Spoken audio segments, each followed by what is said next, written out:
ကိုမှရနေတာတွေဟာကိုနဲ့ထိုက်တန်တာတွေကိုရတာနော်ကိုနဲ့ထိုက်တန်တာကိုရတာဗျဘာနဲ့ထိုက်တန်တာလဲဆိုတော့ကိုယ့်ရဲ့ကံကိုယ့်ရဲ့ဉာဏ်ကိုယ့်ရဲ့ဝရိယနဲ့ထိုက်တန်တာကိုရထားတာတရားနဲ့တန်လို့တရားပဲရတာအဲ့ဒါတသိမ့်မရခြင်းနဲ့လေ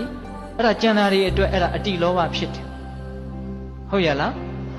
ကိုကတရားတန်ကံရှိတယ်တရားတန်ဉာဏ်ရှိတယ်တရားတန်ဝရိယရှိတယ်ဆိုရင်တရားရမှာပေါ့တရားဓမ္မအရင်အနည်းအကြောင်းတရားစိုက်ထုတ်ခြင်းပြီးတော့1000ရခြင်းတယ်ဆိုရင်ပြည့်တဲ့ရင်ပါလေ900လောက်အဲ့ဒါလောဘဖြစ်နေပြီဟုတ်ရလား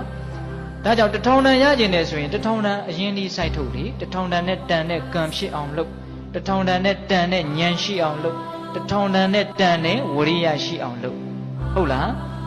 ဒါကြောင့်ကိုရတာနဲ့ကျင့်တတ်တယ်ဆိုတာအင်မတန်ကျယ်ဝန်းတဲ့အဓိပ္ပာယ်ကဟုတ်ရလားအဲ့ဒီတော့ကိုကဒီလောက်တန်လို့ဒီလောက်ရတယ်ဟိုလောက်ကြီးရခြင်းတယ်ဆိုတော့ကိုရမှာတဲ့လားမရပါဘူးဗျကိုနဲ့တန်တာပဲကိုရမှာကိုအကြောင်းရှိသလောက်ပဲကိုရ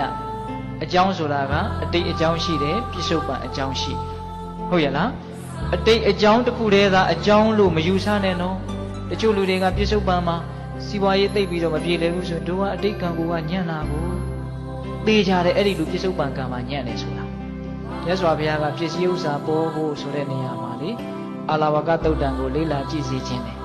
နော်